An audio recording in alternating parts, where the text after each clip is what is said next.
अस्सलाम वालेकुम। उम्मीद करती हूँ आप सब खैरियत से होंगे। जैसे कि दुआ ज़हरा ने ये बात पहले ही बता दी थी कि वो बहुत जल्द यूट्यूब चैनल बनाने वाली है और वहाँ पर वो अपनी और ज़हीर की वीडियो शेयर करेगी, लाइव भी आएगी, लोगों के सवालात के जवाबात भी देगी और ये भी बताएगी कि वो अपनी ज़िंदगी में कितने खुश है। उसे कोई भी इंजेक्शन या ड्रग्स नहीं दिए जा रहे, वो बिल्कुल होशो हवास में अपनी मर्जी से कैसे कराची से लाहौर पहुंची। दुआ ज़हरा अपने अमल पर बिल्कुल भी शर्मिंदा नहीं और ना ही उसे कोई अफसोस है। इसकी बहुत बड़ी वजह यह भी है कि वो जिन लोगों के पास है या जिन लोगों से बात करती है, इंटरव्यूज़ देती है, वो हमेशा उसकी हिमायत में बात करते हैं, उसे इस बात का एहसास नहीं दिलाते कि उसने क्या किया और पीछे से उसके वालिदैन की क्या हालत है। तभी वो अपने वालिदैन के हवाले से इतने सख्त बयान देती है, यहाँ तक कि उसने लास्ट टाइम इंटरव्यू में यही कह दिया कि मुझे अपने माँ बाप से नफरत हो रही है। ये बहुत बड़ी बात है जिसे ना जाने क्या नासमझी में दुआ ज़हरा ने बोल दिया और उसके माँ बाप पर इस जुमले की कितनी कयामत गुजरी, उन्होंने कैसे बर्दाश्त किया। उसकी माँ रोती तड़पती एक बार फिर सामने आ गई। दुआ ज़हरा को यूट्यूब चैनल पर जहां पर अपने साथ देने वाले लोगों के इंटरव्यूज नजर आते हैं, क्या उसको वहीं पर अपनी वालदा की रोती आंसुओं से भरी आंखें दिखाई नहीं देती। बड़े अफसोस की बात है, दुआ ज़हरा को चाहे अभी अपने माँ बाप से जितना भी शिकवा हो, उसने जिंदगी के 14-15 साल अपने वालिदैन के साथ गुजारे। क्या उनकी तकलीफ देखकर उस बच्ची का दिल नहीं कांपता? ये तमाम चीजें हैं जो कभी कभार सवाले निशान लगा रहे थे। दुआ ज़हरा का इंटरव्यू सुनो तो यूँ लगता है जैसे दुआ ज़हरा बिल्कुल होशो हवास में अपनी मर्जी से भागे, लेकिन जब उसके वालिदैन की तमाम तरह हकीकतें और जो वो सबूत देते हैं वो देखें तो लगता है दुआ ज़हरा के साथ बहुत ज्यादती हो रही है, उसके साथ तशद्दुद किया जा रहा है। लेकिन बज़ाहरन तो वो अपने आप को बहुत स्ट्रॉन्ग दिखा रही। दुआ ज़हरा ने जैसे कि कहा था वो बहुत जल्द यूट्यूब चैनल बनाने वाली हैं, उस पर लाइव आएंगी, लोगों के सवालात के जवाबात भी देंगी और ज़हीर के साथ वीडियो क्लिप्स भी शेयर करेंगी। ये बड़ी शर्मिंदगी की और अफसोस की बात है। दुआ ज़हरा ने कोई ऐसी नेक काम नहीं किया कि उसके बाद उसको यूट्यूब पर आना चाहिए और कोई सवालात के जवाब देने चाहिए। कोई फखरिया काम नहीं किया कि लोगों से सवाल पूछेंगे कि बेटा आपने कैसे किया, आपको मेडल पहनाना चाहते हैं, लेकिन उसे शायद इन बातों का भी अंदाजा नहीं।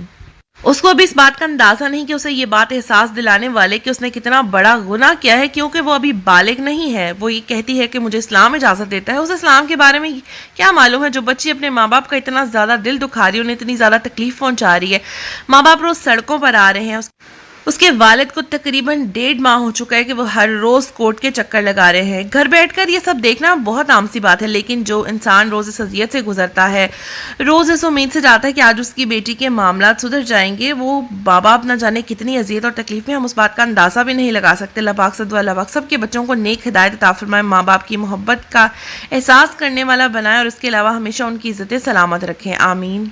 अब आपको बताते हैं कि दुआ ज़हरा की सास ने जब सबसे पहले दुआ ज़हरा के बारे में अभी तक उन्होंने एक ही बयान दिया, उसमें क्या कहा, उनकी बातें सुनकर तो लगता है कि वो एकदम अगर दुआ ज़हरा पे मुश्किल पड़े या उनके बच्चों को कुछ होने लगे तो दुआ ज़हरा को चलता करेंगी कि निकलो यहाँ से, हमारे बच्चों को तो माफ़ी दो, ठीक है। और दूसरी जानिब अगर बात की जाए दुआ ज़हरा के जेठ की, तो वो तो पहले दिन से ही कहते आए हैं, उन्होंने एक बार भी अपने भाई को कसूरवार नहीं ठहराया। यानी कि शब्बीर जो कि ज़हीर का भाई है, वो तो हमेशा आज तक हर बयान में उसने सारा कसूर ही दुआ ज़हरा पे डाला कि बच्ची अपनी मर्जी से आई है, हमने कोई ज़बरदस्ती नहीं की, हमने कहा वापस चले जाओ। मैं चूंकि अकेला भाई था, ज़हीर का बाप नहीं था कोई साथ, तो मैं नहीं चाहता था कि वो कभी वालिद की कमी महसूस करे या कल को मुझ पे शिकवा करे कि भाई ने ऐसा किया, इसीलिए मैंने उस नाबालिग बच्ची का निकाह अपने भाई से करवा दिया। ज़हीर का भाई तो हमेशा से सारे मुद्दे दुआ पर डालता है, यहाँ तक कि दुआ ज़हरा के घर की तमाम तर बातें सामने रखने वाला भी उसका भाई शब्बीर ही है। वही है जो दुआ ज़हरा के वालिदैन और दुआ ज़हरा के दरमियान नफरत की साग को भड़का रहा है।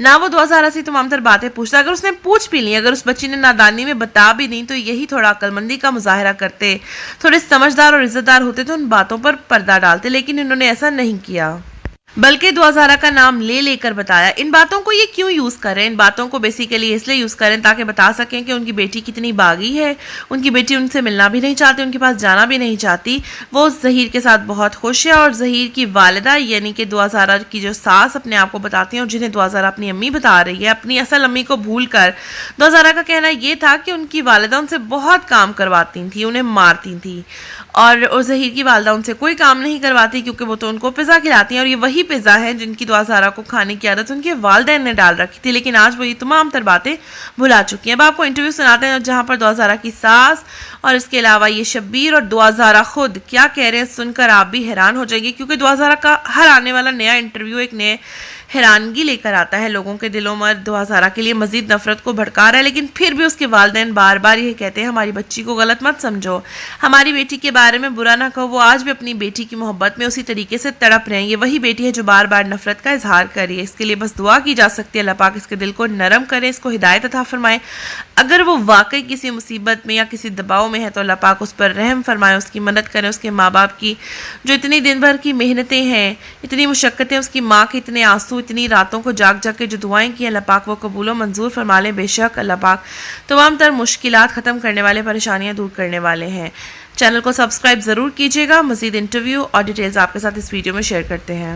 खुद ही बच्ची आई, टैक्सी लेके आई, हम लोगों ने पैसे, बेटा क्या किया आप, ऐसे टैक्सी में वापस भेज देती। उसका बेटा मैं नहीं जा सकती, कहती मैं आ गई हूँ, मैं नहीं जाना। हम लोग मजबूर होते, उसका निकाह कराए हाई कोर्ट में। पहले दिन से पता है कि मैं अपनी मर्जी से गई हूँ, उन्होंने इतना सब किया और कर रहे हैं।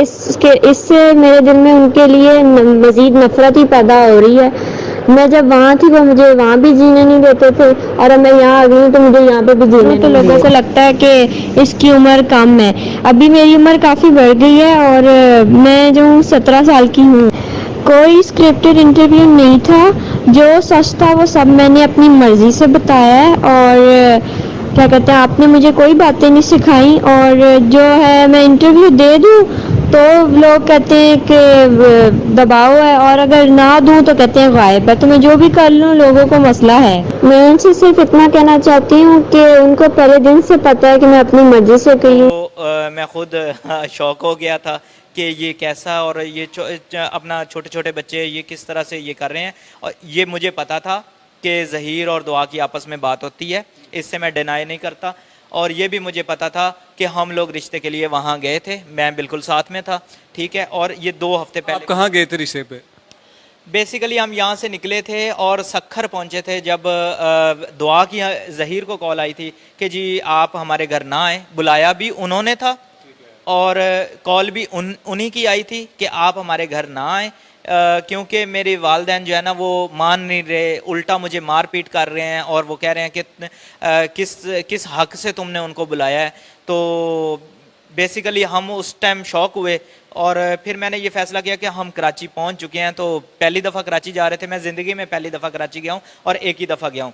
और वहाँ पे हम मेरे अब्बू के चाचू जो हैं वो रहते थे, तो हम लोगों ने सोचा कि हम थके हुए हैं तो हम वहाँ पे स्टे करते हैं और ये लोग डिसाइड कर लें इन्होंने हमें घर पे बुलाना है या नहीं बुलाना। अगर बुलाना है तो तब भी हम एग्री हैं, नहीं बुलाना तो तब भी हम एग्री हैं। किसी के साथ कोई ज़ोर ज़बरदस्ती करने हम नहीं गए थे, बिल्कुल भी। हम एक फैमिली हैं, मेरी मामा थी और मैं था और ज़हीर था और एक छोटा मेरा बेटा था। अच्छा, इस सारे ट्रैवल में जब आप लाहौर से कराची जा रहे थे तो आपने दुआ के वालिदैन से कोई एक भी कॉल पर बात नहीं होती कि जी हम आ रहे हैं, ये मसला है, हमें बुलाया गया है, तो उस पर फिर उन्होंने क्या कहा था? देखें, दुआ शुरू से उसका इंटरेस्ट था ज़हीर में और उसके वालिदैन का इंटरेस्ट नहीं था।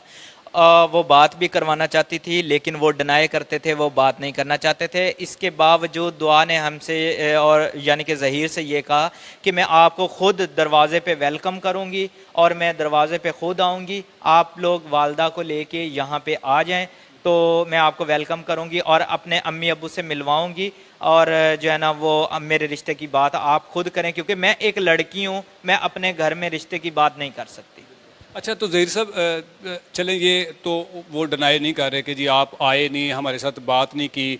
आप कह रहे कि जी हम गए थे, लड़की ने बातचीत घर में की थी लेकिन वो सारा मामला कुछ और है। आप मुझे ये बताएं कि जब बच्ची का आपको इल्म हो गया कि बच्ची लाहौर पहुंच चुकी है, ज़हीर के साथ है या जिसने भी आपके साथ रब्ता किया, आपने बच्ची को ये नहीं कहा कि बेटा आपने ये जो काम किया ये बड़ा गलत किया है, आपको चाहिए कि आप वापस जाओ, हम आपको वापस छोड़ के आते हैं? मैं कभी भी दुआ या किसी पाकिस्तान की और बेटी के लिए ये कभी भी नहीं कहूँगा कि वो इस तरह से घर छोड़ के आए। ये एक गलत रवैया है, ये गलत तरीका है। और शादी करना कोई बुरी बात नहीं है, लेकिन ये एक जो वे है ये गलत है, मैं इसको गलत कहूँगा। क्योंकि देखें, जब एक बच्ची ने इतना बड़ा डिसीजन लिया और वहाँ से यहाँ आ गई तो हम खुद शौक थे। उस दिन हमारे घर की हालत कुछ अजीब सी थी और मेरी वालदा ने जो है ना वो उसको समझाने की कोशिश की, क्योंकि वो एक बच्ची है और मेरे लिए वो अननोन थी, मैं उसको जानता भी नहीं था। तो دیکھا ہوا تھا یا مطلب اس سے میری کوئی بات نہیں ہوئی تھی, تصویر میں دیکھا ہوا تھا. تو میری والدہ نے اس کو بہت سمجھانے کی کوشش کی, میری والدہ نے ہاتھ بھی جوڑے اس کے سامنے, لیکن اس نے جو آگے سے جملے کہے ناظرین وہ یہ ہیں کہ مجھے آپ نے قتل کرنا ہے تو یہیں پہ قتل کر دیں, میں واپس جانے کے لیے بالکل نہیں آئی, میں نے ظہیر کے ساتھ رہنا ہے اور میں اس سے شادی کرنا چاہتی ہوں. اور وہ رو رو کے معافیاں مانگنے لگ پڑی والدہ کے سامنے, اور وہ بھی ایک ماں ہے اور دعا زہرا کی بھی جو والدہ ہیں وہ بھی ایک ماں ہے. تو ماں کے دل میں کیا گزرتی ہے وہ ایک ماں ہی بہتر جان سکتی ہے, جس وجہ سے پھر ہمارے پاس جو لاسٹ آپشن تھی وہ یہ تھی کہ ہم اس کا نکاح کروا دیں. اس کے بعد بہت سارے نکاح ہوتے ہیں, ہائی کورٹس بھری پڑی ہیں ان سے, اور کم عمر لڑکیوں کے نکاح بھی ہوتے ہیں, لیکن اس نے ہمیں یہ بتایا تھا کہ میری عمر 17 سے 18 سال ہے اور میں آئی ڈی کارڈ کی کاپی لے کے آئی ہوں, اپنے والد صاحب کی, اپنی والدہ کی, اپنا برتھ سرٹیفکیٹ بھی وہ لے کے آئی تھی اور اپنا ویکسینیشن کارڈ بھی وہ ساتھ لے کے آئی.